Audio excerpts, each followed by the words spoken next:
All right, brothers and sisters. So the name or title of this lesson is going to be Taskmasters That Rule Us. Again, the name and title of this lesson is called The Taskmasters That Rule Us. Okay. So the question I want to ask us is, do we know who is ruling us? Like, more importantly, are we aware of their devices? Or are we just continually being deceived into being docile sheep as we are being led to the slaughter? Now, as we continue to get closer to the end, it's just becoming more and more apparent that Satan continues to use the same old tricks and tools to inflict pain and suffering on the children of Israel. That is why we must put on the whole armor of the Most High, as we also continue to arm ourselves with the knowledge of Satan and his devices. We must not be deceived by Satan and his ministers that transform themselves into messengers of light. So knowing this, we must always be aware of the people that have the power to rule us and understand what their true agenda is. My brother and Officer Kananiah, do you have the precepts that I emailed over to you, my brother? Let me pull those up real quick. So as he's pulling that up, what got me started on this this lesson was actually it was a multitude of things, but basically seeing how Israel is expected to act in, I'm going to say, a corporate society. Certain things that they want people in power or position of power or authority to do. And do they have an agenda that is set up? Is their agenda to empower people, or is there an agenda to incrementally inflict more pain and suffering on people? And we're going to see throughout this lesson that it is the latter. To start things off, we're going to go to the first precept, which is coming from the book of Exodus, chapter 1, verses 10 through 11.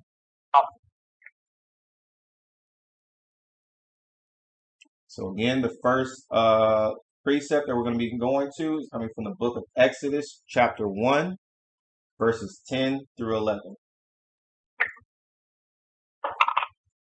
All right, this is the book of Exodus, chapter 1, verse 10.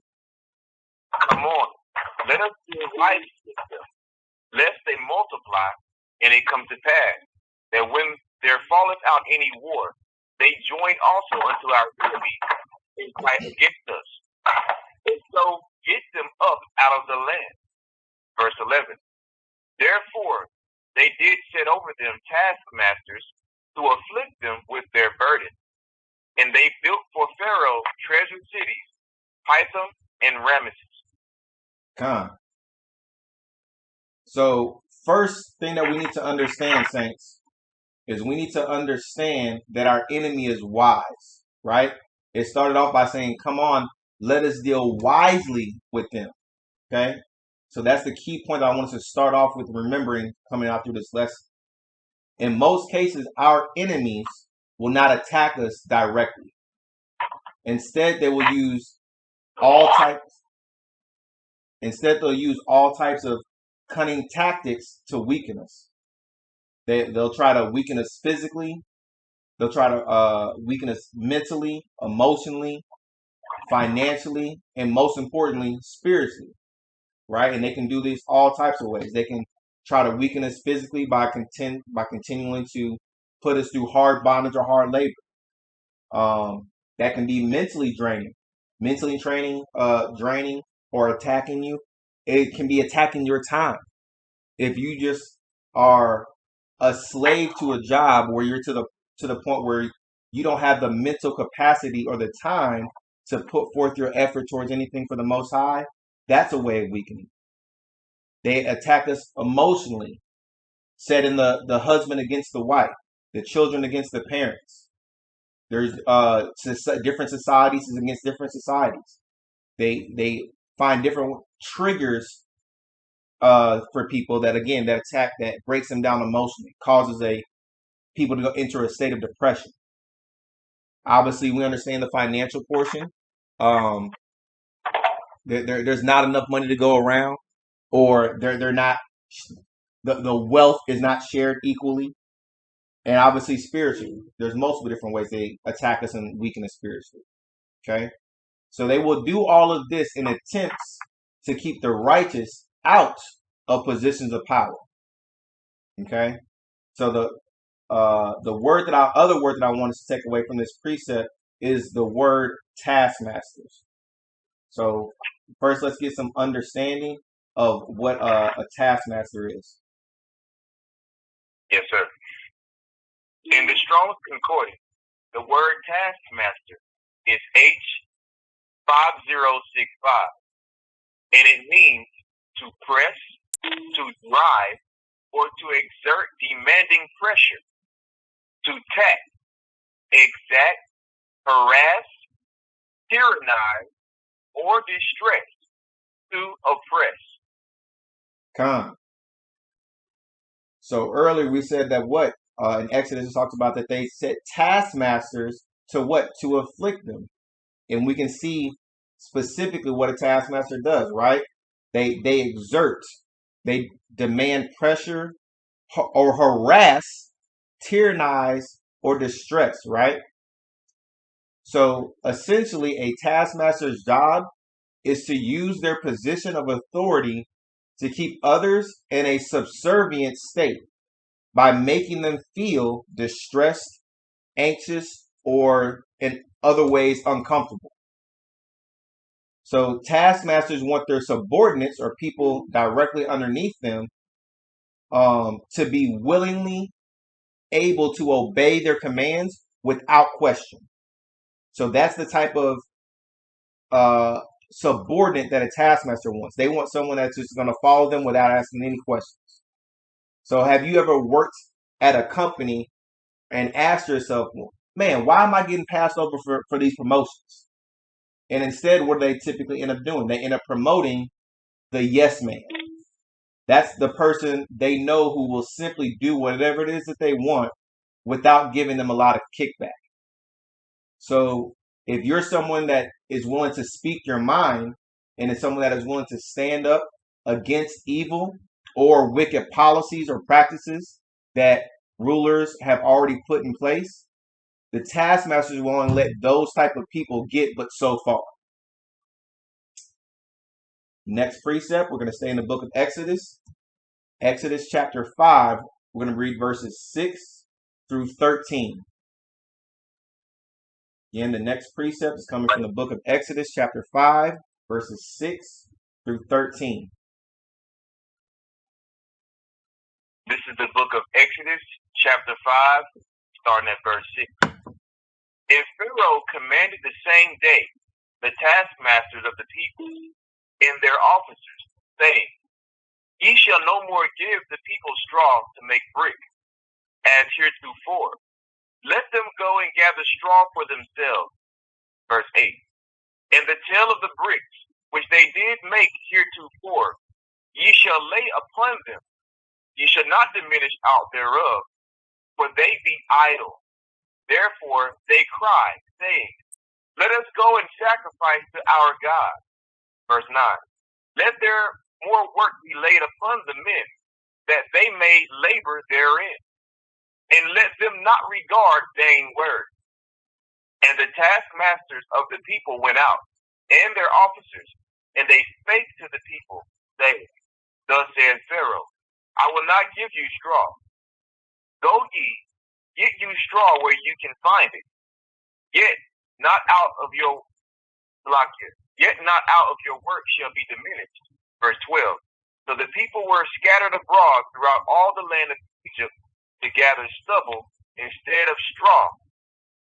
And the taskmasters hasted them, saying, Fulfill your work, your daily task, as when there was straw.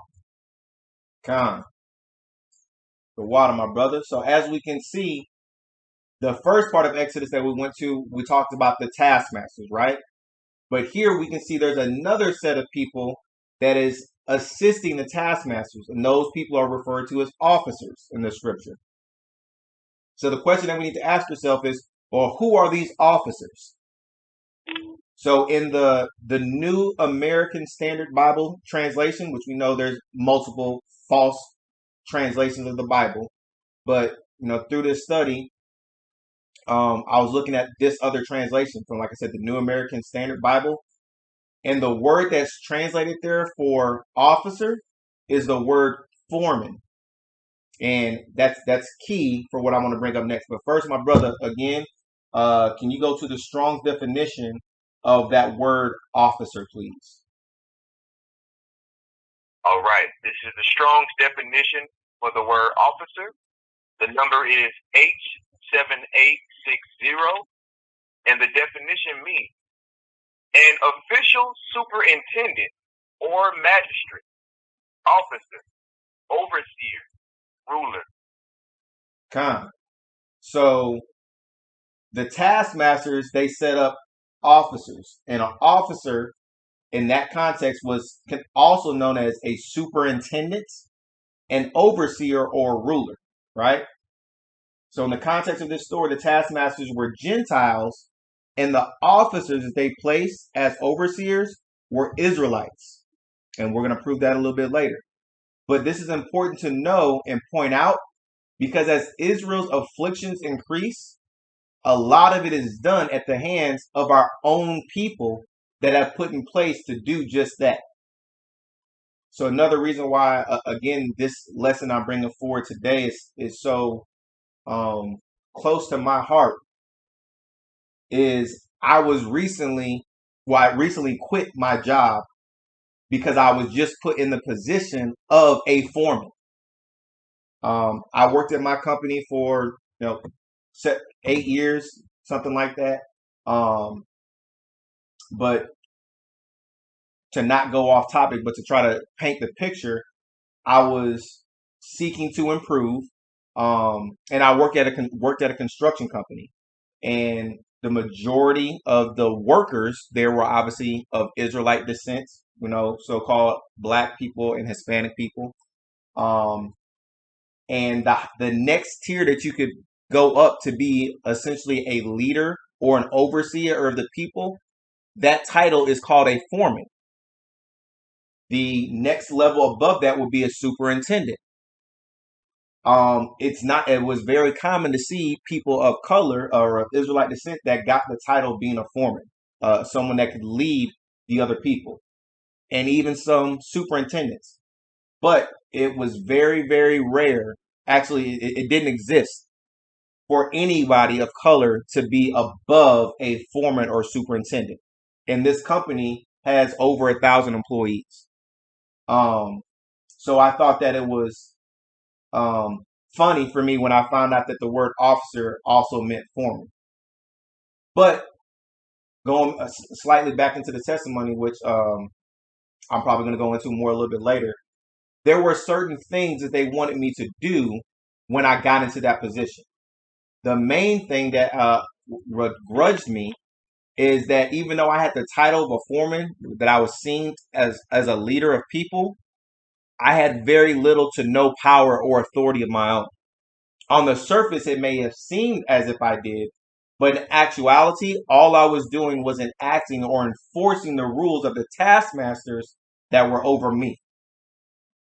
And that's, again, the context of the lesson. So even though taskmasters and officers are the people that we generally see that are giving out orders, we have to remember that even they are controlled by a pharaoh or a higher power that we may not see, right? And we're going to get that understanding as well. Continue on.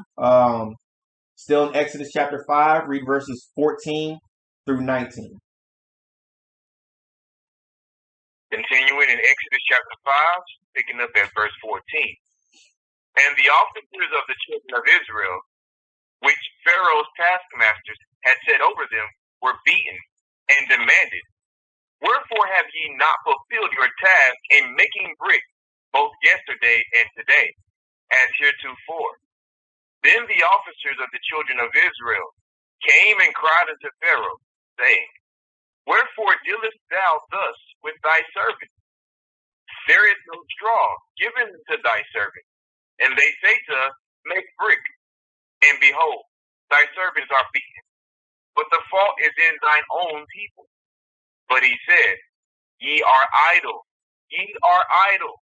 Therefore ye say, Let us go and do sacrifice to the Lord. Go therefore now and work, for there shall no straw be given you, yet shall ye deliver the tale of bricks. And the officers of the children of Israel did see that they were in evil case. After it was said, Ye shall not diminish out from your bricks of your daily task. So again, the officers knew that it was the Pharaoh and the taskmaster's fault for the work not being completed, but yet it was still the Israelite officers that ended up being beat, right? And then after this, obviously, that's when the officers realized just how evil and wicked their rulership was. So first, I'm sure they probably got in a position of authority, like, okay, hey, I'm an officer and I'm an overseer. I'm in a position now for change. I'm in a position to help my people or to lessen the afflictions. But in actuality, they're still just as controlled as they were when they were just servants. But now, in fact, they're going to get punished even harsher than some of the servants unless they acquiesce and then go and increase the sufferings on their people themselves. So how many of us have seen evil or wicked behaviors going on amongst us on the job, or even worse, have been forced to partake in that wickedness or suffer because of it? Again, using myself as an example, I got the title or position of a foreman, and there were times where I had to not pay people for reasons that I felt were not worthy to interfere with that person's livelihood, of their way of living. Send people home without pay. Write them up for a unjustifiable cause. Give them extra labors and duties, again, for what I felt were unjustifiable or unjust causes. But if I did not enact on those things, I would then be the one that would be punished more severely. How often have we all been set in those types of positions? If you were put in a position of an officer or a foreman in that context. So now let's go into the book of Jasher. We're going to read about the same story. So we're going to be using a couple of extra biblical books in the lesson today. First, we're going to go to the book of Jasher, chapter 77, and we're going to be reading verses 1 through 10. Okay, now this is essentially the same story that we just read in Exodus, but Jasher is going to give us a little bit more emphasis on the context of the situation. So again, it's the book of Jasher, chapter 77, verses 1 through 10.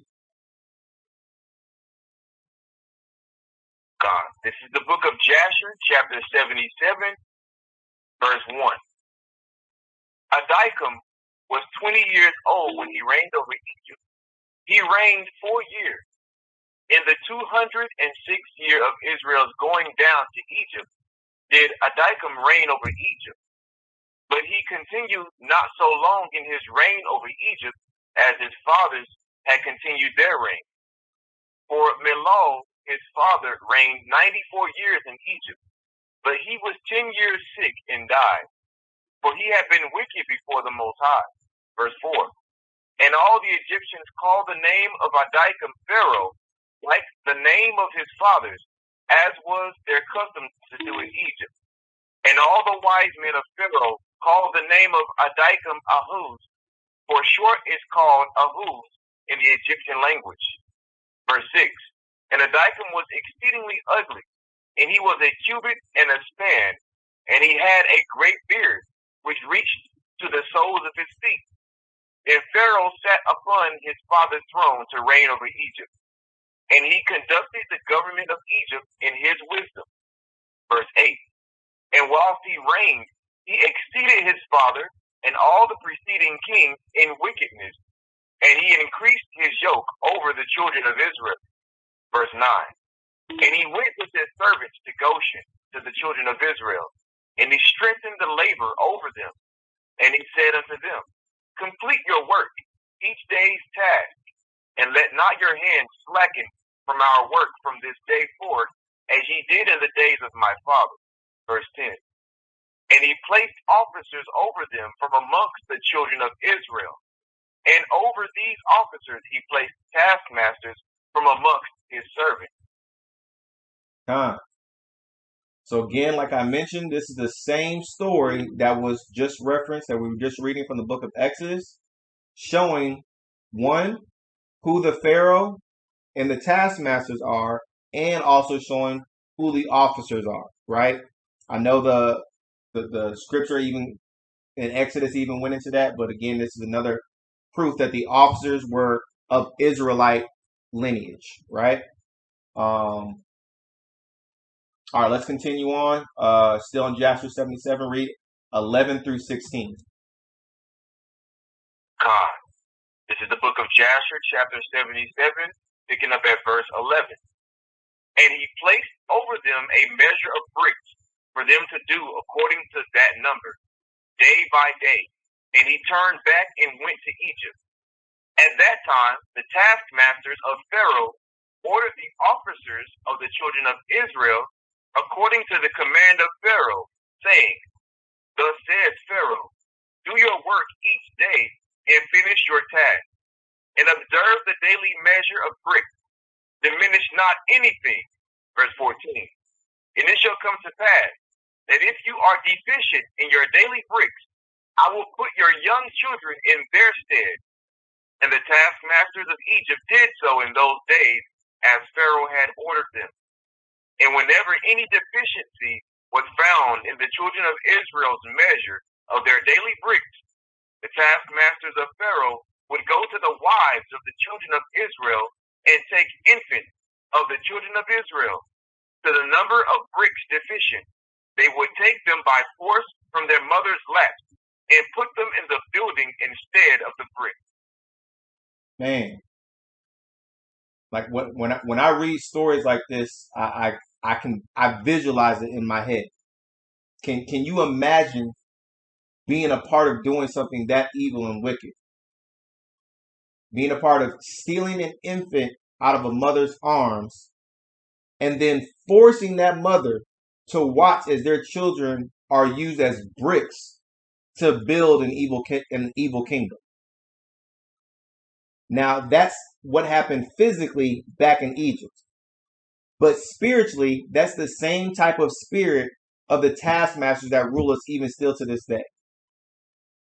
From the moment that we are brought into this world, we are constantly bombarded with evil. It's to the point that that wicked school systems, social media, television, the music industry, Hollywood, and even the government, they end up teaching and raising our children more than the parents. Then all of these wicked systems end up programming our children to what? To be used as bricks in building this wicked society. That's what schools do. That's what society does. It conforms a person's mind so that they're willing to be just used as a brick, another cog in the wheel. And they're taken from mothers even at their birth. Hopefully we can see the comparison there. Let's continue on. Jasher 77, let's read 17 through 21. This is the book of Jasher, chapter 77, picking up at verse 17. Whilst their fathers and mothers were crying over them and weeping when they heard the weeping voices of their infants in the wall of the building. Verse 18. And the taskmasters prevailed over Israel, that the Israelites should place their children in the building, so that a man placed his son in the wall and put mortar over him, whilst his eyes wept over him, and his tears ran down upon his child. And the taskmasters of Egypt did so to the babes of Israel for many days, and no one pitied or had compassion over the babes of the children of Israel. And the number of all the children killed in the building was 270, some whom they had built upon instead of the bricks which had been left deficient by their fathers, and some whom they had drawn out dead from the building. Verse 21. And the labor imposed upon the children of Israel in the days of Enoch exceeded in hardship that which they performed in the days of his father. Man, just thinking about how evil and wicked that is, man. Again, like I said, physically just picturing that. What kind of individual could do that? Again, take a helpless child and put brick and mortar over them, just stuff a living child into a building just to be used as a stepping stone. But like I said, spiritually, that's the exact same thing that happens now. Pharaoh ordered his taskmasters to steal Israelite children and use them like bricks for building his kingdom. And they did. Right as the Israelite officers and parents just watched and did nothing. In fact, parents were in some cases expected to place the mortar over their own children. So again, not only did they have to sit there and watch, in many cases, the parents had to partake. They had to be a part of their children being placed into a wicked system. Again, same thing still happens today. So this evil and grotesque practice of sacrificing Israelite children for the purpose of building a Gentile kingdom is still happening today. Israelites are moved around and laid like bricks by Gentile taskmasters, and it seems as if no one is willing to stand up and speak out or even act against them. Not even the officers or the Israelites that have been placed in small positions of power or influence. Let's go ahead and look at another example.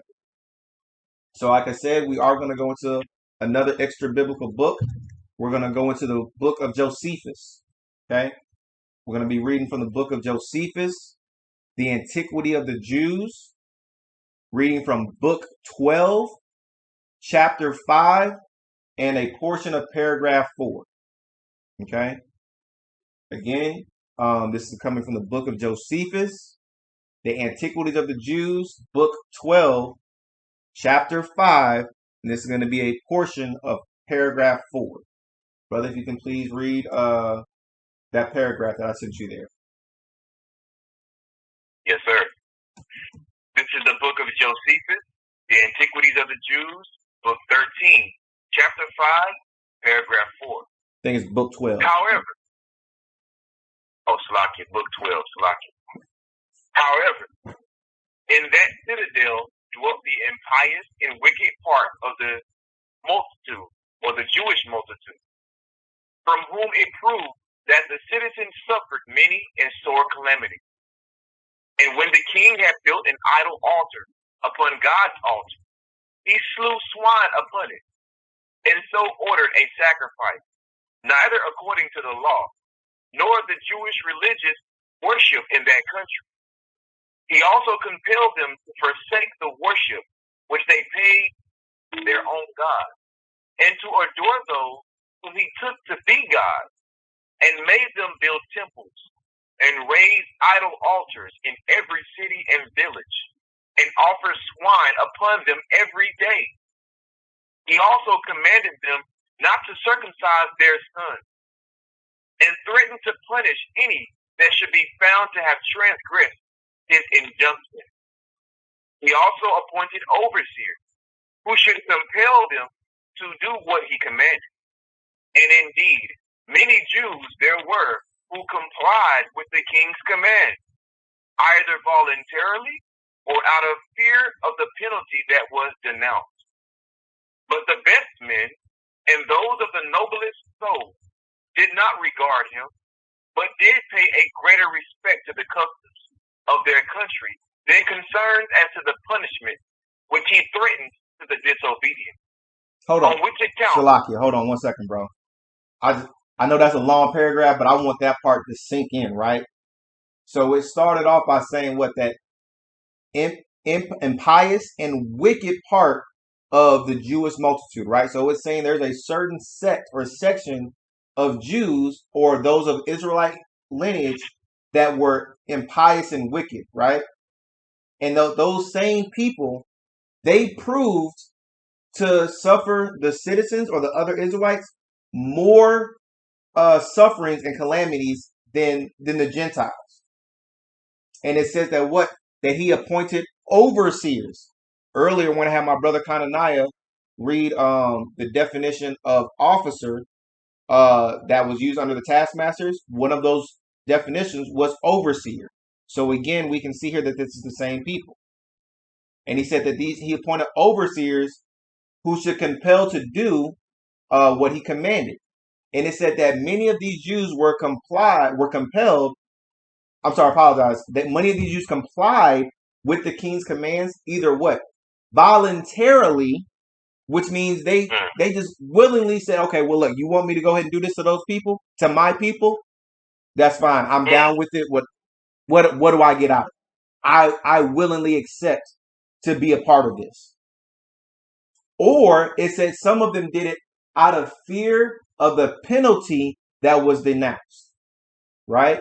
So again, same thing happens today. You have certain people that are willing to what? Turn against their own people.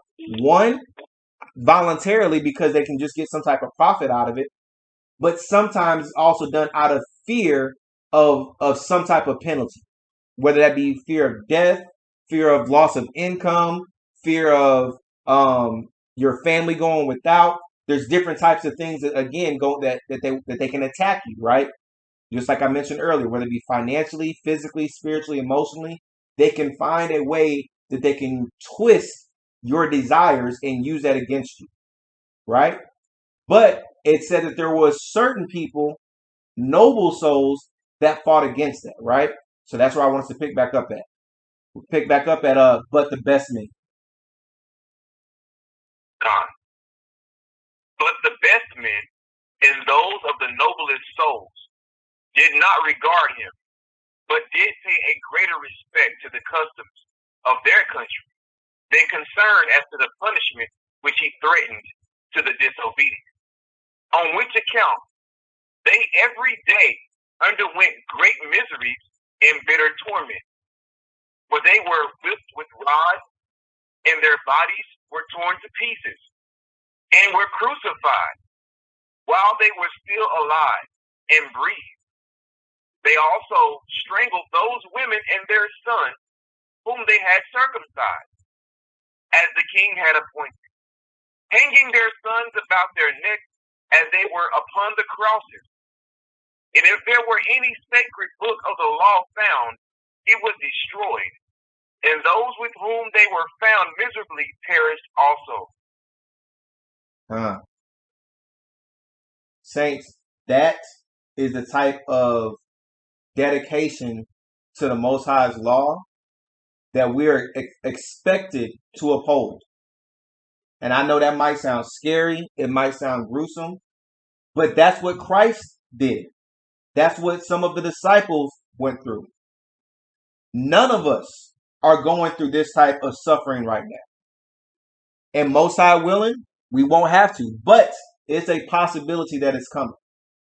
But if we're not willing to stand up for righteousness now, when all it's going to cost is a possible write-up, all it's going to cost is somebody talking about you behind your back or not inviting you to the next work lunch. All it's going to take, all it could possibly lose you is your job. The question is what are you willing to willingly or voluntarily do? Are you voluntarily willing to comply with unrighteous laws? When we're not being whipped with rods, our bodies aren't being torn to pieces, we're not being crucified. And I want to say this as a disclaimer, I'm going to say it at the beginning. Please don't take this lesson or this information as a call where I'm instructing people to quit their jobs. 100% that's not what I'm doing. I'm just bringing this out as edification to show the type of society that is portrayed before us. And if it's possible, if any of us are in a position of authority to help our people in that situation, then do so. And we all should find it difficult or impossible to acquiesce to a certain degree. So now, again, why is it that so few are willing to stand up for righteousness? Again, what type of officers have been put in place to rule over us? Yet again, let's get another example. Let's go to the Apocrypha now. So the Apocrypha, we're going to be reading from the book of 2 Maccabees, chapter 4. We're going to be reading verses 7 through 9. Again, we're in the book of 2 Maccabees, chapter 4, verses 7 through 9. God. This is the book of 2 Maccabees, chapter 4, verse 7. But after the death of Seleucus, when Antiochus called Epiphanes, took the kingdom, Jason, the brother of Onias, labored underhand to be high priest, promising unto the king by intercession 360 talents of silver, and of another revenue 80 talents. Verse 9. Beside this, he promised to assign 150 more, if he might have license to set him up a place for exercise, and for the training up of youth in the fashions of the heathen, and to write them of Jerusalem by the name of Antiochus. So here we see what? A wicked Israelite paying for the position of a high priest, just so he could have the authority to set up a place of exercise in the same fashion as the heathen. So you have a wicked Israelite that wants to be a Gentile so badly that he's willing to pay to be in a position that he's not worthy to be in, just so that he can force his own people to be Gentiles. How wicked is that? Right? So instead of doing the work righteously, instead of following the laws of your forefathers, this man just gave into wickedness, like we said earlier, voluntarily, just so he could excel. That's the type of person that is able to become an overseer for a taskmaster. That's the type of person that excels in today's society. And again, by me saying that, that's not saying that it's not possible to have success in this world without doing that. I'm just saying that this is typically the type of person that is able to excel in working for a taskmaster. Now, if you're able to excel on your own and move through society on your own, that's definitely possible. But when it comes to working for a taskmaster, you're going to have to do certain things. Again, I'll use myself as a testimony or again as well. Again, the company that I was working at, I started in the office. I excelled my way up to a certain level, and we actually had a gentleman that was literally his job was called, I can't remember what fancy title he gave, but basically he was the guy that you went to if you wanted to improve your career working for that company. Like literally that's what his job was. He made people better employees for the company. And he pulled me into his office. I didn't even ask for this at that time. He pulled me into his office. He sat down with me, and we had a meeting. And he said, "Hey, Antonio, that's my government name." He said, you're a smart guy. You've been here for a while. I can see that you want to excel." And he said, "I see that you're very religious though, right?" Now, mind you, this company that I worked at bids themselves or is very prideful in the fact that they stand on religion as one of their core values, or faith rather, excuse me. Faith being one of their core values. So it's a very well-known fact that the majority of people that work there are Christian, or at least the people that run the company. So they don't shy away from religion. But even still, knowing that, again, this gentleman pulled me to his office and he said, hey, I don't know exactly what your faith is, but I know that you're someone that you have very, very strong morals. And he basically was able to know that about me just in passing. Like he saw I didn't celebrate certain holidays or any holidays that he knew of. He knew that I took certain time off, and when I took time off, he knew it was because of our holy days. He knew that I didn't partake in unclean foods. He knew that I didn't curse. He knew I wasn't drinking and smoking, and so there was a character about me that just let him know that I was different. And what he told me was, he said, Antonio, if you want to excel in this company, his exact words were, you're going to have to sacrifice your morals in order to excel at this company. Those were his exact words. Again, I didn't ask to be mentored by him. He just saw something in me because I was excelling and I had a lot of people that looked up to me. He pulled me into the office and said, hey, I think that you would be a good candidate and you could be a good leader and a good foreman one day. But in order for you to do it, you're going to have to sacrifice your morals. Now, this was 2 years ago when he told me this. At the time, I had no idea what he meant or why he even said that. I just thought it was interesting. But here we are, 2 years later, I was put in a position of a foreman, and I felt that if I was going to stay there, that's exactly what I was going to be doing, sacrificing my morals. And I was unwilling to do that. Let's continue on. Second Maccabees, let's read chapter 4. Let's read verses 10 through 15. Continuing in Second Maccabees chapter 4, verse 10. Which when the king had granted, and he had gotten into his hand the rule, he forthwith brought his own nation to Greekish fashion. And the royal privileges granted of special favor to the Jews by the means of John the father of Eupolemus, who went ambassador to Rome for amity and aid, he took away, and putting down the government, which were according to the law, he brought up new customs against the law. For he built gladly a place of exercise under the tower itself, and brought the chief young men under his subjection, and made them wear a hat. Verse 13. Now such was the height of Greek fashion, an increase of heathenish manners, through the exceeding profaneness of Jason, that ungodly wretch, and no high priest, that the priest had no courage to serve any more at the altar, but despising the temple and neglecting the sacrifices, hastened to be partakers of the unlawful allowance in the place of exercise. After the game of discus, called them forth. Verse 15.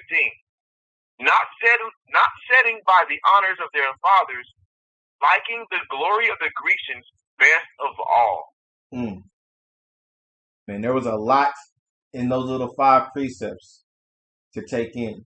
I hope everybody is taking notes and goes back and reads these precepts again on their own, because all of these precepts individually are just so powerful. But like I said, I know we're on a time restraint, so I don't want to spend too much time on a specific topic.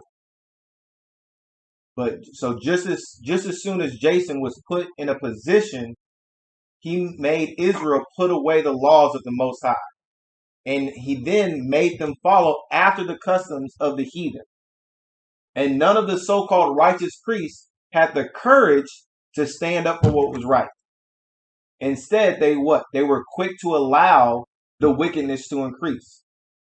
Where was their moral obligation to fight against the wickedness? And again, I felt this was in the spirit, because I started this lesson, and about 2 weeks ago, the elders did a blog talk that was literally called, I believe it was called our moral obligation to disagree or to go against unjust laws.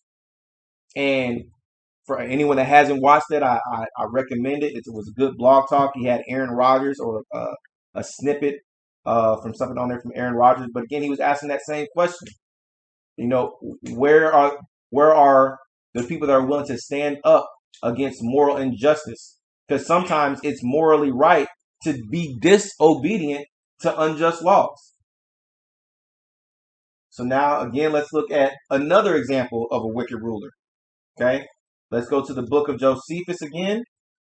We're going to go to the book of Josephus again, Antiquity of the Jews, book 12. This time we're going to read chapter 9, paragraph 7. Again, we're going back to Josephus, Antiquities of the Jews, book 12, chapter 9, and paragraph 7. Where my brother read that when you have it?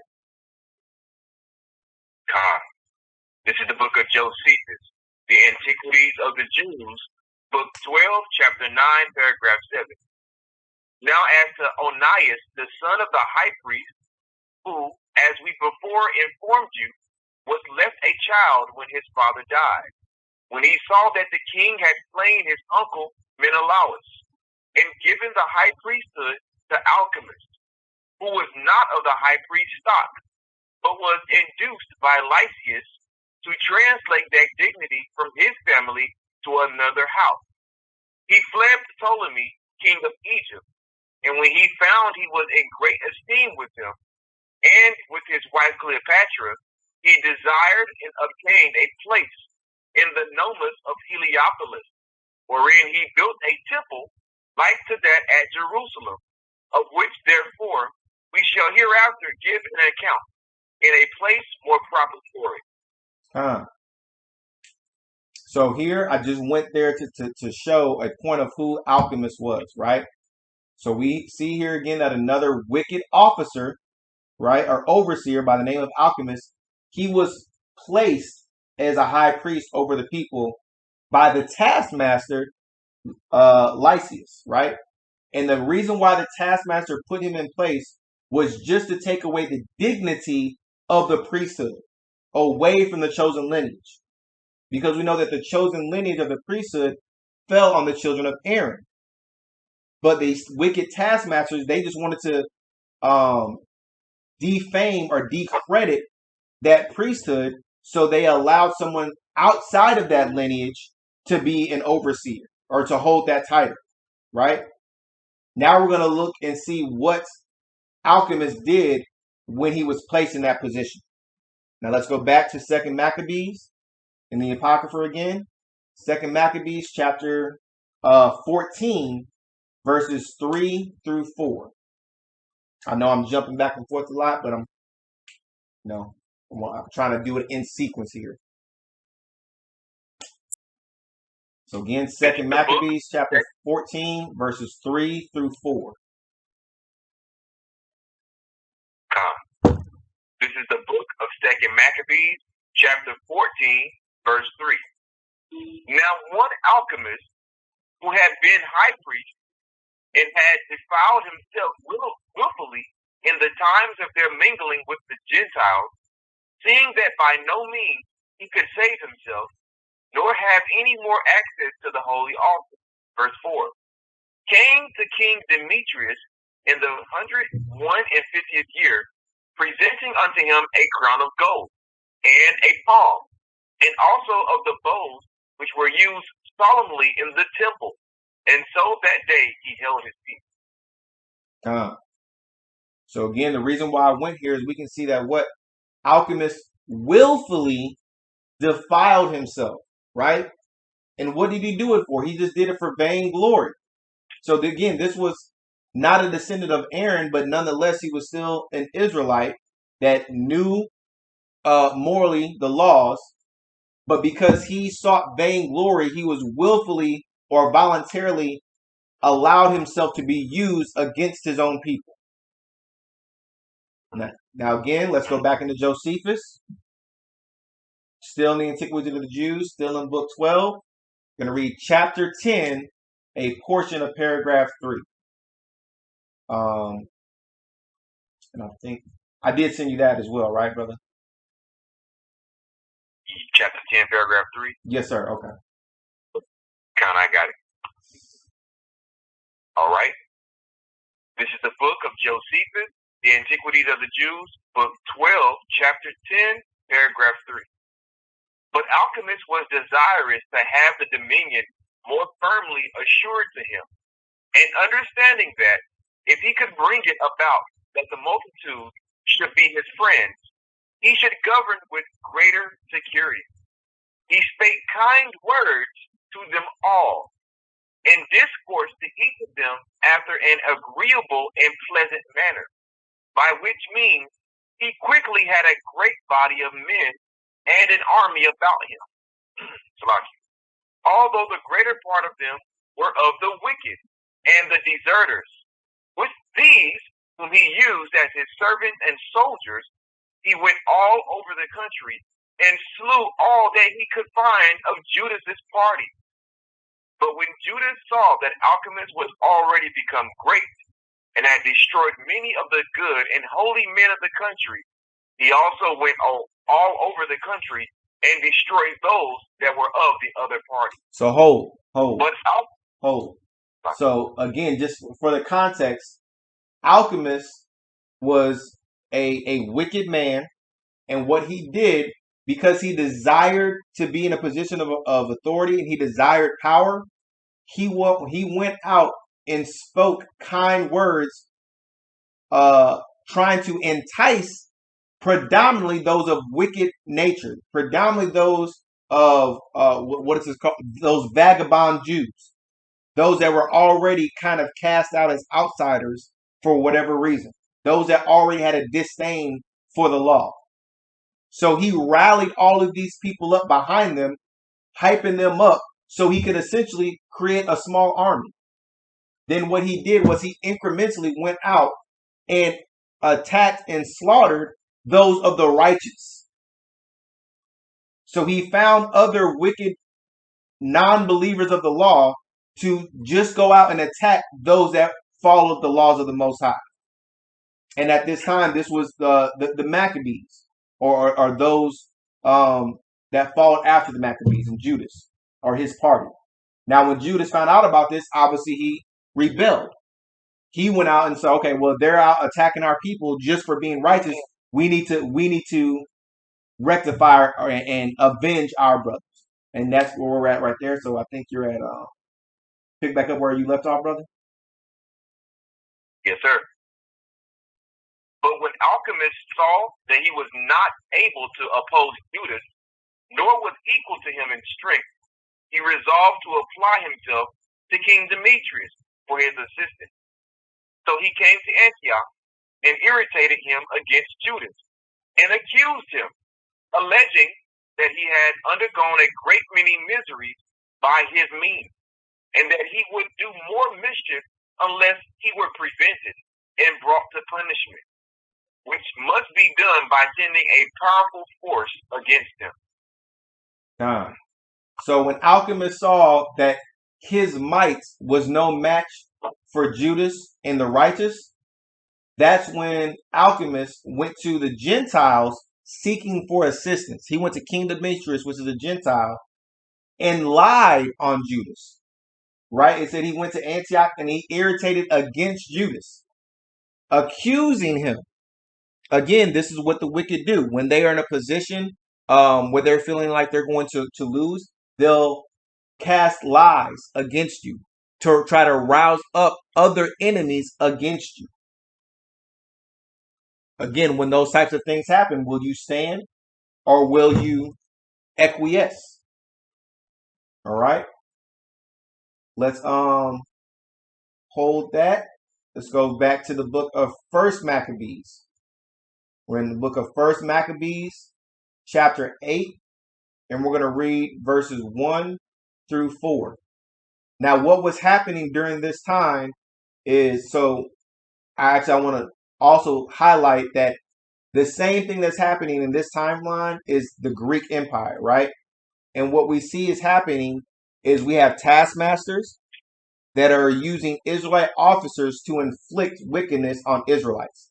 That's the exact same thing that happened during the Egyptian captivity. We had Gentile taskmasters that found Israelite officers to inflict more pain and suffering. The same thing happened during the Greek Empire, and we are currently in the Roman Empire, and the same thing is still happening today. That's what I meant by Satan is using the same tactics, the same tricks that he's always used. he finds a way to make Israel fight against themselves. So again, we're going to pick up in 1 Maccabees chapter 8, verses 1 through 4. Con, go ahead and read that when you have that, brother.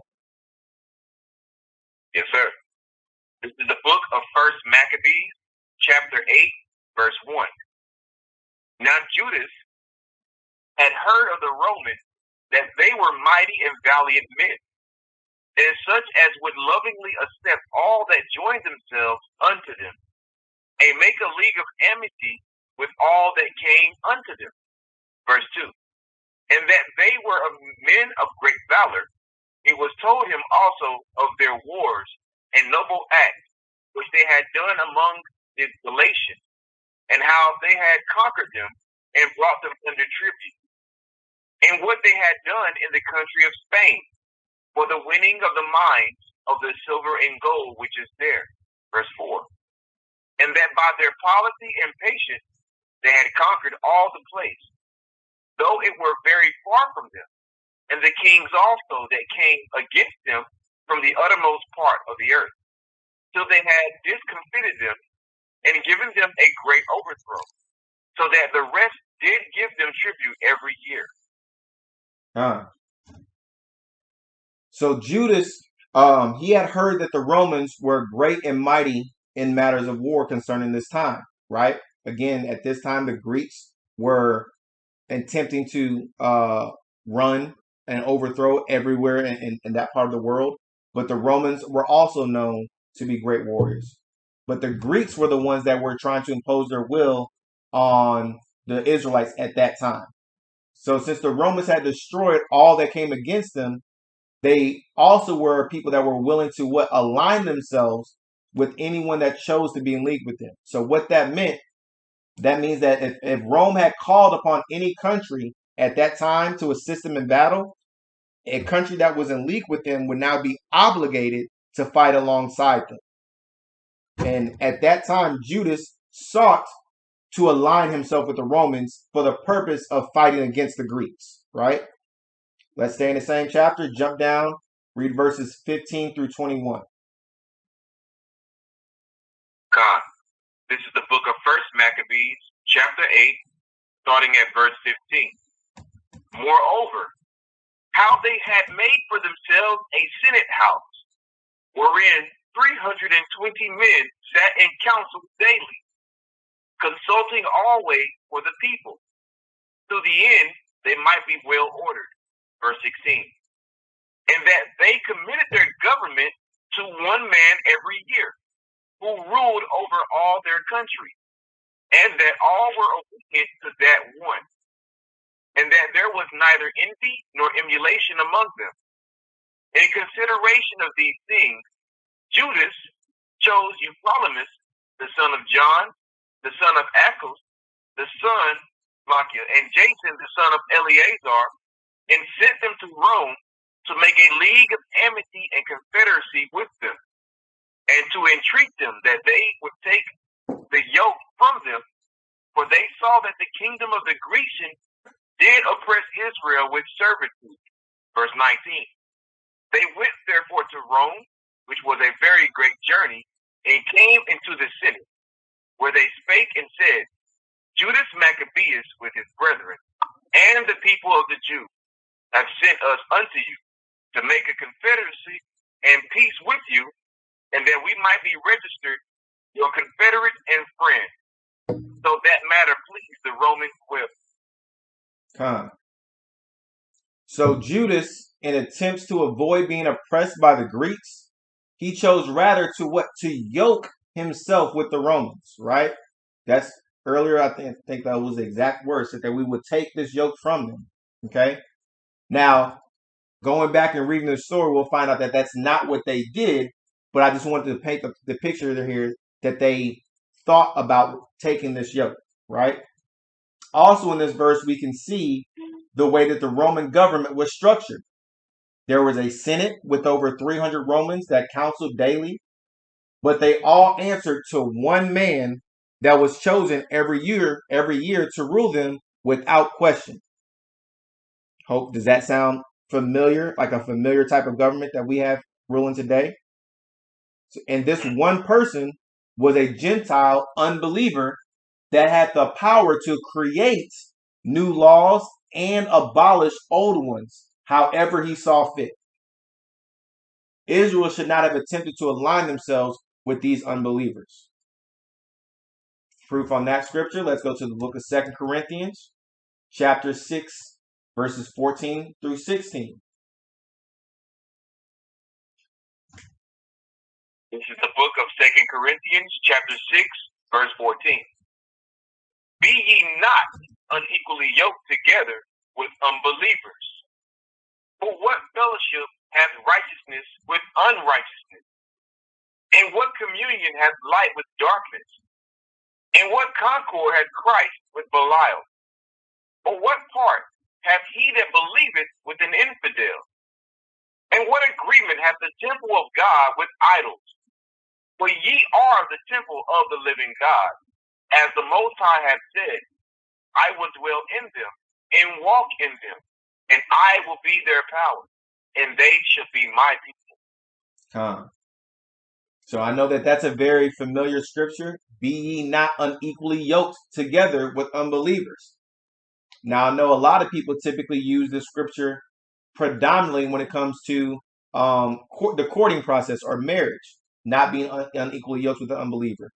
But we understand that, again, to be yoked means to be tied together, typically in a form of servitude or an agreement. So you can be being in league or in a friendship or in an agreement with an unbeliever is still some form of yoke. And the scriptures are even referring to us to abstain from that.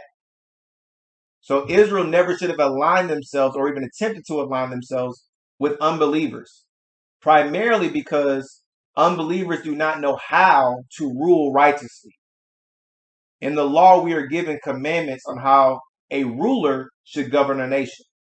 But obviously, Gentiles are unaccustomed to these laws. So even the concept of having a king to rule is a Gentile concept.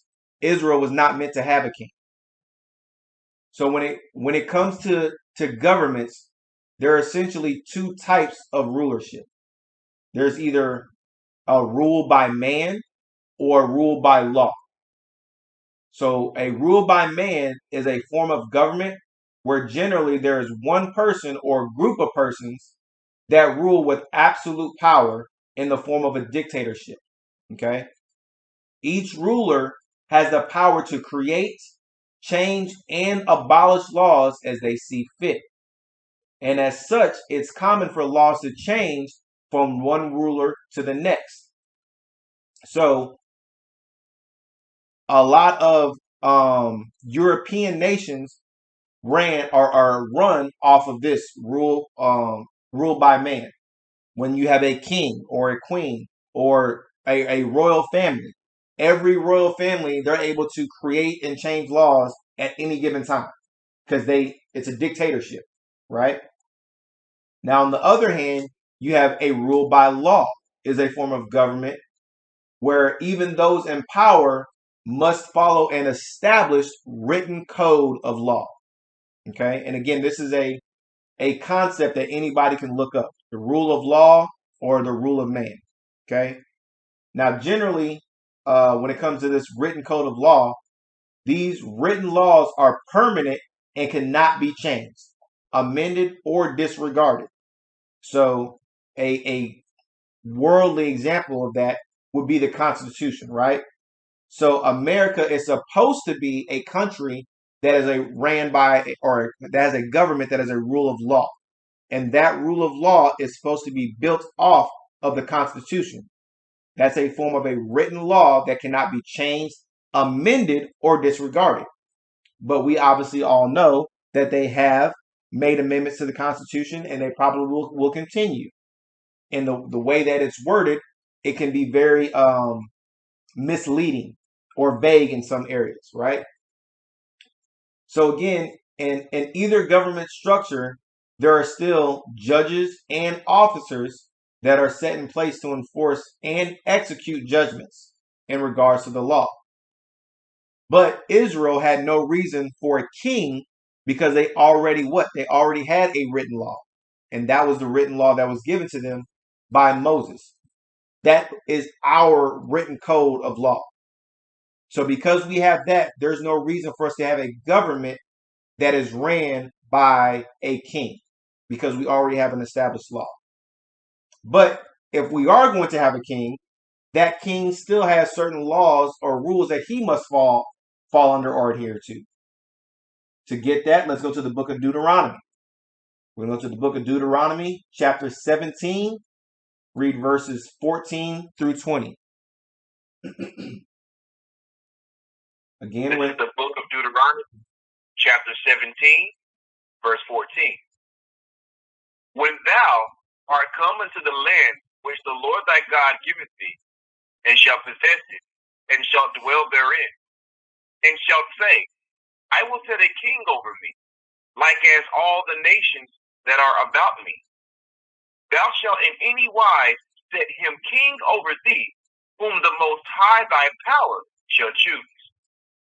One from among thy brethren shalt thou set king over thee. Thou mayest not set a stranger over thee, which is not thy brother. Verse 16. But he shall not multiply horses to himself, nor cause the people to return to Egypt, to the end that he should multiply horses. For as much as the Most High hath said unto you, ye shall henceforth return no more that way. Neither shall he multiply wives to himself, that his heart turn not away. Neither shall he greatly multiply to himself silver and gold. And it shall be, when he sitteth upon the throne of his kingdom, that he shall write him a copy of this law in a book, out of that which is before the priest, the Levite. Verse 19. And it shall be with him, and he shall read therein all the days of his life, that he may learn to fear the Most High his God, to keep all the words of this law and these statutes to do them. Verse 20. That his heart be not lifted up above his brethren, and that he turn not aside from the commandment to the right hand or to the left, to the end that he may prolong his days in his kingdom, he and his children in the midst of Israel. The water.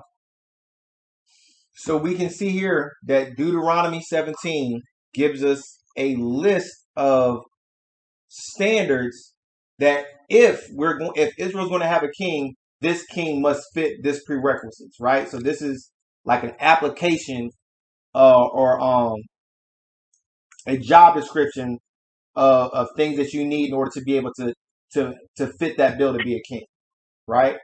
So one, it says that you have to be of thy brethren.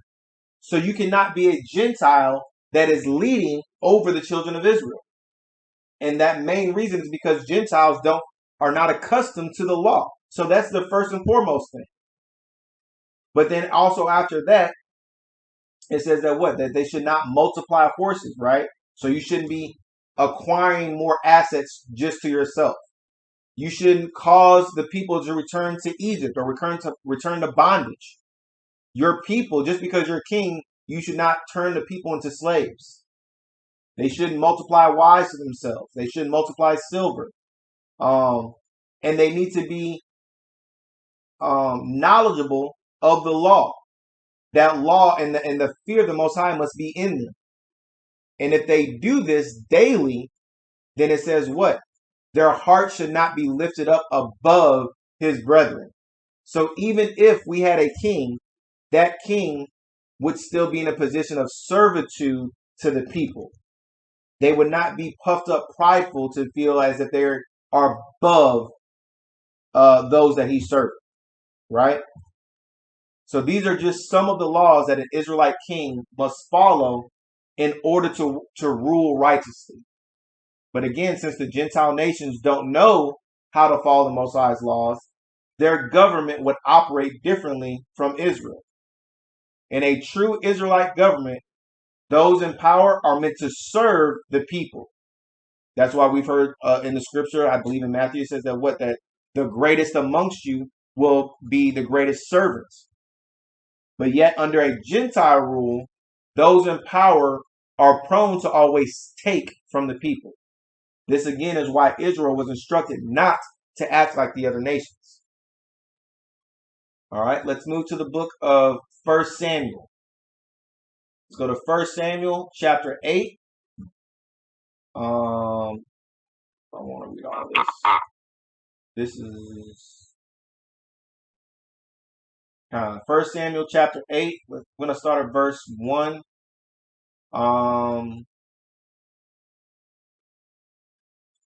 Yep, let's go ahead. 1, and we're going to go probably all the way down to 22. All right. This is the book of 1 Samuel, chapter 8, and verse 1. And it came to pass, when Samuel was old, that he made his son judges over Israel.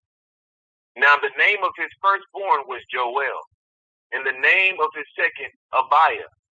They were judges in Beersheba. And his sons walked not his ways, but turned aside after lucre, and took bribes, and perverted judgment. Then all the elders of Israel gathered themselves together, and came to Samuel unto Ramah, and said unto him, Behold, thou art old, and thy sons walk not in thy ways. Now make us a king to judge us like all the nations. But the thing displeased Samuel when they said, Give us a king to judge us.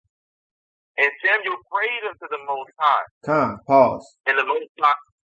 So, because I'm going to probably chop you up here a lot, because I know there's a lot of verses. But we see that Samuel, when he was in position, he set his sons as what? As judges over Israel. He didn't set them as kings. He set them as judges, right? And a judge is someone that's put in place to enforce the judgments of the already established written law, right? Because we already had the law. There was no need for a king. So, but he placed them as judges. But because these judges, these people that were already in a position of authority, they weren't acting unrighteously, that then had the elders request to have a king placed over them. Why? Because they saw how the other nations operated. And they thought, well, fine, if the other nations are operating like this, then maybe this is how we should operate also. Right? Continue on where you're at, verse 7. Verse 7. And the Most High said unto Samuel, Hearken unto the voice of the people, and all that they say unto thee. For they have not rejected thee, but they have rejected me, that I should not reign over them. Verse 8. According to all the work which they have done since the day that I brought them up out of Egypt, even unto this day, wherewith they have forsaken me, and served other gods, so do they also unto thee. Now therefore hearken unto their voice. Howbeit, yet protest solemnly unto them, and shew them the manner of the king that shall reign over them. So what the Most High is showing Samuel here is like, look, the people that want to have a king, their request to have a king, they're not doing this and they're not rejecting you, Samuel. They're rejecting me. They're rejecting the Most High. And the Most High, I think it says that he will turn us over to our own wickedness, to our own destruction. So Samuel, or the Most High, is about to show Samuel, if they want a king, well, then I want you to show them the manner of king that they're going to receive. So in Deuteronomy, it gave us 17. It gave us a list of things or attributes that a king should not do. Right here, we're going to see the types of things that a Gentile or an unrighteous king is going to do. Continue on. Verse 10. And Samuel told all the words of the Most High unto the people that asked of him a king. And he said, This will be the manner of the king that shall reign over you. He will take your sons and appoint them for himself, for his chariot, and to be his horsemen, and some shall run before his chariot. And he will appoint him captains over 1,000, and captains over 50, and will set them to his ground, and to reap his harvest, and to make his instruments of war, and instruments of his chariot. Verse 13. And he will take your daughters to be confectionaries, and to be cooks, and to be bakers. And he will take your fields, and your vineyards, and your olive yards, even the best of them, and give them to his servants. And he will take the tenth of your seed, and of your vineyard, and give to his officers, and to his servants. And he will take your men servants, and your maid servants, and your goodliest young men, and your donkeys, and put them to his work.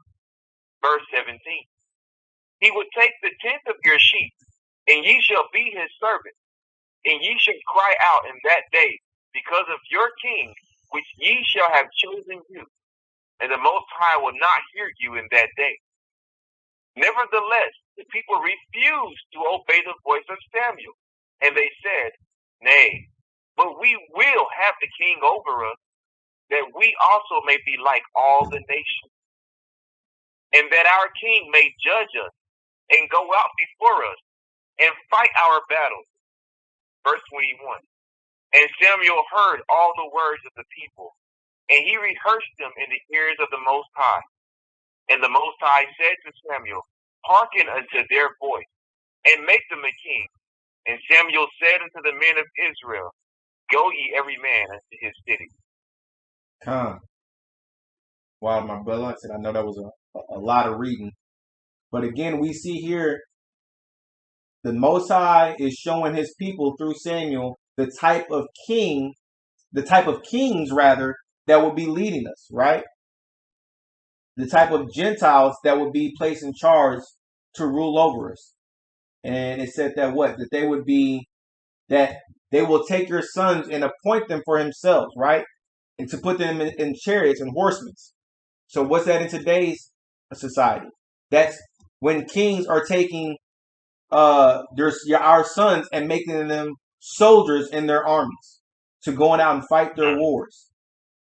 He said, as it will set them to ear. To ear means to plow his ground. So that's what that means. Again, I'm taking you to do the work or the hard labor to make my society great. Similar to, again, laying the brick. And to take your daughters and make them confectionaries or cooks and bakers. Taking your fields and your vineyards and taking a tenth. What would that be similar to? That's your taxes.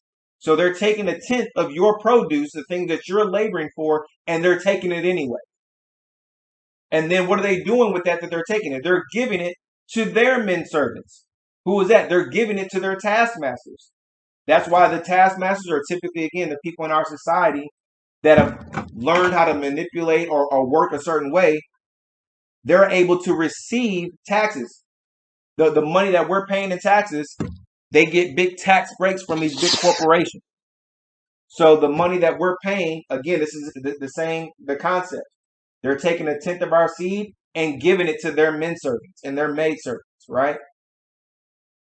So even after Samuel warned Israel of what kind of king would rule over them, Israel still chose to be governed like the other nations. Throughout Israelite history, some kings ruled righteously and some were wicked. So now, let's look at an example of a righteous Israelite king. So we just read in Deuteronomy 17 what a king should do, and Samuel showed what a king should not do. Let's go ahead and look at an example of a righteous king. So let's go to 2 Chronicles chapter 1. We're going to read verses 7 through 12. This is the book of 2 Chronicles, chapter 1, verse 7. In that night did the Most High appear unto Solomon, and said unto him, Ask what I shall give thee. And Solomon said unto the Most High, Thou hast shewed great mercy unto David my father, and hast made me to reign in his stead. Now, O Most High, let thy promise unto David my father be be established. For thou hast made me king over a people like the dust of the earth in multitude. Give me now wisdom and knowledge, that I may go out and come in before the people. For who can judge this thy people that is so great? And the Most High said to Solomon, because this was in thine heart, and thou hast not asked riches, wealth, or honor, nor the life of thine enemy, neither yet hast asked long life, but hast asked wisdom and knowledge for thyself, that thou mayest judge my people, over whom I have made thee king. Wisdom and knowledge is granted unto thee, and I will give thee riches, and wealth, and honor, such as none of the kings have had that have been before thee, neither shall there any after thee have the like. Come. So we know that Solomon was a righteous king. Firstly, because he served the Most High, but also because he did not seek to take from the people. Instead, he desired to know how to judge them righteously. This is why the Most High gave him power to judge Israel. So now, what does it mean to judge? Brother, I sent you the Strong's definition for the word judge. So go ahead and bring that out, because that's what, again, in verse 11, it says that the Most High gave Solomon wisdom so that way he may judge his people. We're going to see what that judge means. Go ahead, brother. In the Strong's Concordance, the word judge is number H8199. Again, that's H8199. And the definition means to pronounce sentence for or against, to vindicate or punish, to govern, to litigate, to avenge, defend, or to execute judgment, to reason, to rule. So the judge means to pronounce a sentence, whether that means for or against, to punish, to govern, to defend, or to execute judgment by reason, right? So essentially, a judge is not my point is, a judge is not creating or removing or abolishing already written existing laws. That's not the purpose of a judge, right? And I think, brother, also underneath that, I have the Google definition for what a judge is, right? I think it says in common terms. Sir. Yes, sir. Go ahead. In common terms, a judge is a public official appointed to decide cases in a court of law. A public servant is a person who is appointed or elected to a public office, such as a judge. So the big point that I wanted to point out there is a public servant, or a judge rather, is a public servant. Doesn't say a public ruler. A judge is a public servant that is typically appointed by the people to work. Why? For the people. So we see that a judge is a public servant that is appointed or chosen usually by the people to preside over an already established law. So again, this is a form of government structure that is ruled by law. So that's the type of structure that the Most High has ordained on earth. Now, with the knowledge of the Most High and his laws, Israel should be able to govern a society righteously, right? But we're going to see through the scriptures how that got taken off course. Let's go back to the Apocrypha. Now we're going to read the book of Sirach, chapter 17. We're going to read verses, let's jump down to verse 10. Sirach, chapter 17. Chapter 17. Let's start at verse 10 through 17. This is the book of Sirach, chapter 17, starting at verse 10. And the elect shall praise his holy name, Besides this, he gave them knowledge and the law of life for an heritage. He made an everlasting covenant with them and shewed them his judgment. Their eyes saw the majesty of his glory, and their ears heard his glorious voice. And he said unto them, Beware of all unrighteousness. And he gave every man commandment concerning his neighbor. Verse 15. Their ways are ever before him, and shall not be hid from his eyes. Every man from his youth is given to evil. Neither could they make to themselves fleshy hearts for stoning. Verse 17. For in the division of the nation of the whole earth, he set a ruler over every people. But Israel is the Lord's portion. So I went here to preface the story that we're about to go into. So we see that when the Most High divided the nations, he placed a ruler over every nation except Israel. Israel did not need a ruler because they already inherited the law of life. So to inherit means to receive something that was passed down through our ancestors. So from Adam to Enoch to Noah, Shem, Abraham, Isaac, and Jacob, Israel had the knowledge of the Most High and his laws. And Israel should have been a world governed by law. But the other nations ended up becoming governed by the rulers that were placed over them. And they began to create and follow their own laws that are separate from the Most High's. We can get more of this understanding. Now we're going to go to the book of Enoch. Okay, so again, another extra biblical book. We're going to read the book of Enoch, and we're going to go to chapter 89, and we're going to start at verse 59. Go to 59 and read through verse 62.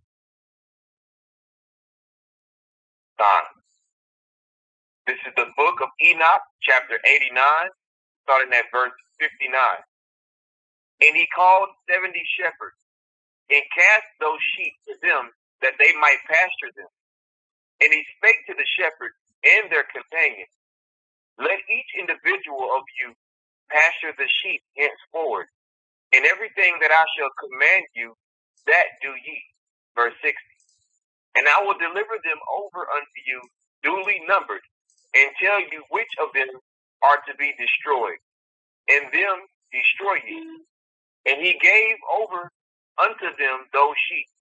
Verse 61. And he called another and spake unto him, Observe and mark everything that the shepherds will do to those sheep, for they will destroy more of them than I have commanded them. Verse 62. And every excess and the destruction with which will be wrought through the shepherds, record namely how many they destroy according to my command, and how many according to their own caprice. Record against every individual shepherd all the destruction he effects. So we see that in the division of the nations, the Most High called 70 shepherds or 70 angels that were meant to go out and rule or govern the other nations.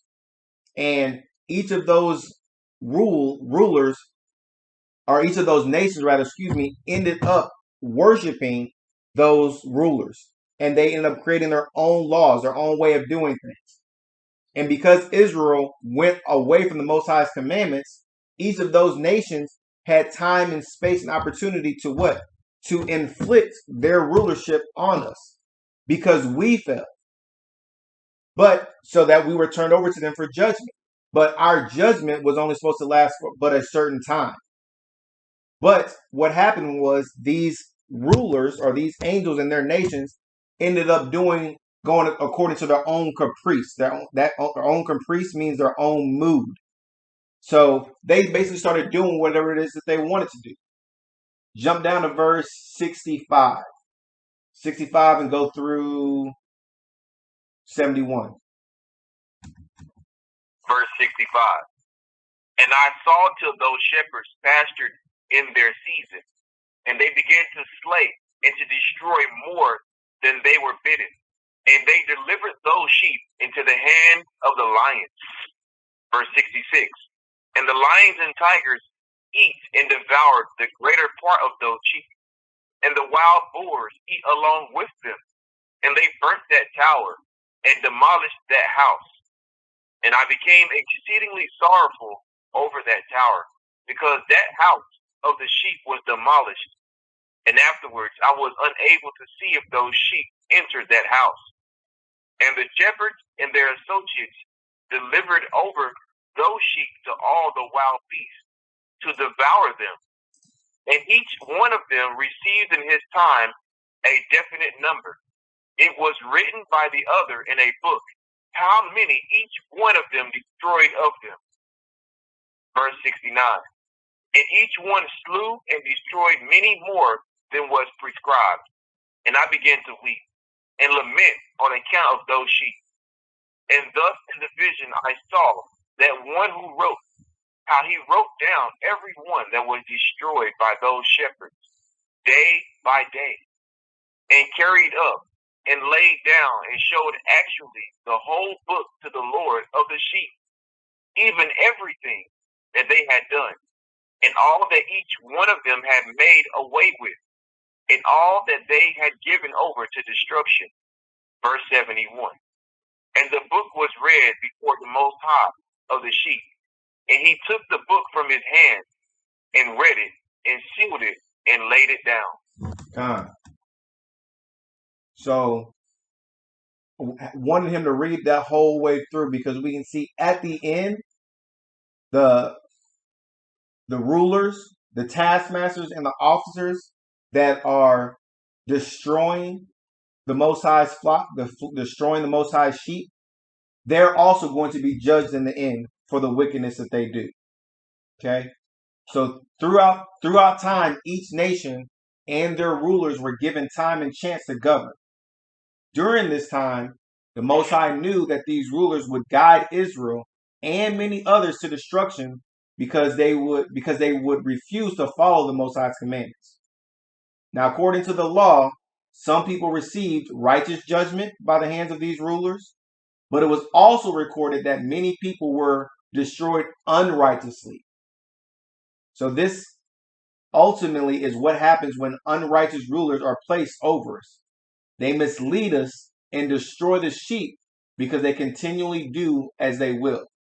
They are governed without a righteous law to follow. All right. Got just two more precepts for you, saints. Stick with me. Next precept is coming from the book of Esther, or the rest of Esther in the Apocrypha, chapter 16, verses 5 through 9. Again, so we're in the rest of Esther in the Apocrypha, chapter 16, verses 5 through 9. We got two more precepts for you, saints. This is the rest of Esther, chapter 16, verse 5. Oftentimes, also fair speech of those that are put in trust to manage their friends' affairs has caused many that are in authority to be partakers of innocent blood, and has enwrapped them in remediless calamities. Verse 6. Beguiling with the falsehood and deceit of their lewd disposition the innocency and goodness of princes.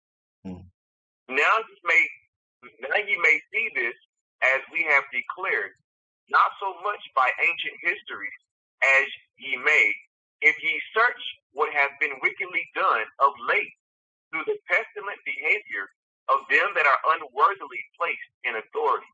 Verse 8. And we must take care for the time to come, that our kingdom may be quiet and peaceable for all men, both by changing our purposes and always judging things that are evident with more equal proceeding. Man, these last two precepts right here, I hope that we hearken diligently to these, right? It says, because again, we're talking about the taskmasters and the officers, they're rulers. Again, it said, oftentimes also the fair speech of those that are put in trust have caused many that are in authority to be partakers of innocent blood, and have enwrapped themselves in remediless calamities. So it means they're bringing people that are in a position of authority. They're bringing out calamities that there's no cure for. Once these calamities happen, there's no going back. And it says that if we search these things out, these wicked ones, we can find out through their behavior that they are unworthy to be placed in positions of authority. So now this scripture comes from a portion of a letter that the Persian king Artaxerxes wrote to his kingdom after he realized that Esther and the Israelites were the true children of the Most High. So even this Gentile came to the understanding that sometimes people in a position of authority can be deceived into doing an evil, can be deceived into doing evil to the innocent. This again is why it's so important for us to search out for what is good and righteous, and to judge all matters according to the laws of the Most High, not according to the law of the land. In doing so, it will then be evident as to how we should purpose our lives. All right, with that, I got the last precept. It's coming from the book of Romans, chapter 8, verses 15 through 23. This is the book of Romans, chapter 8, verse 15.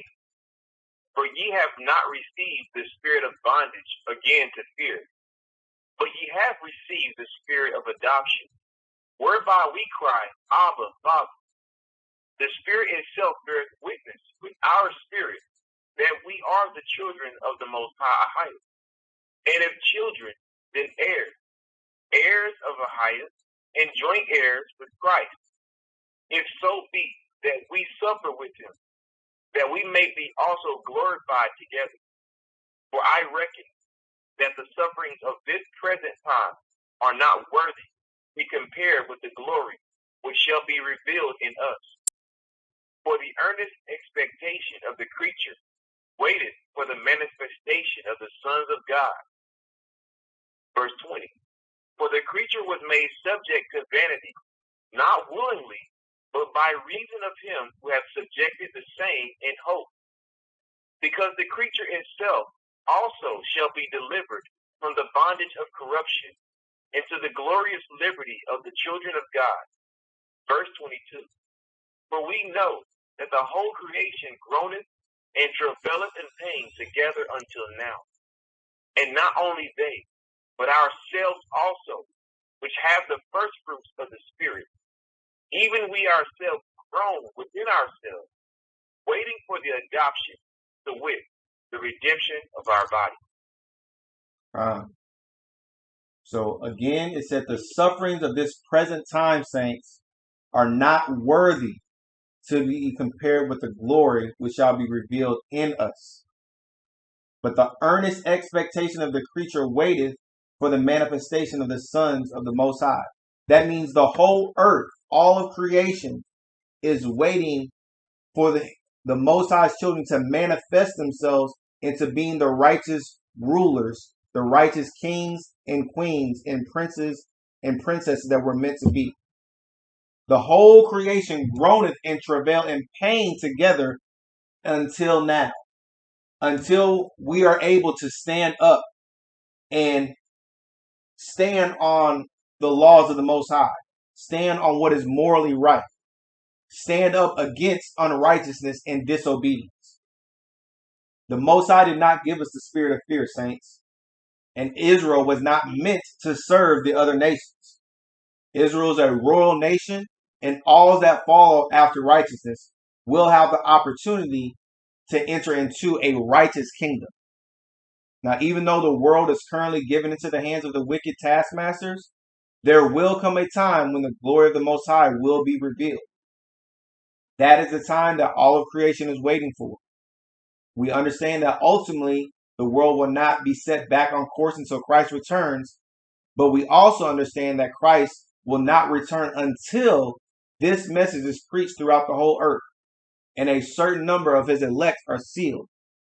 That means we should not be. That means we should not sit idly by, just waiting on the Lord. Instead, we must work righteously to set ourselves apart from the wicked taskmasters that rule us, and prepare to rule the kingdom to come. And with that, this concludes the lesson. I pray it was edifying and inspirational to all. And I'd like to thank you all for listening, and all praise to the Most High, and Barakatah.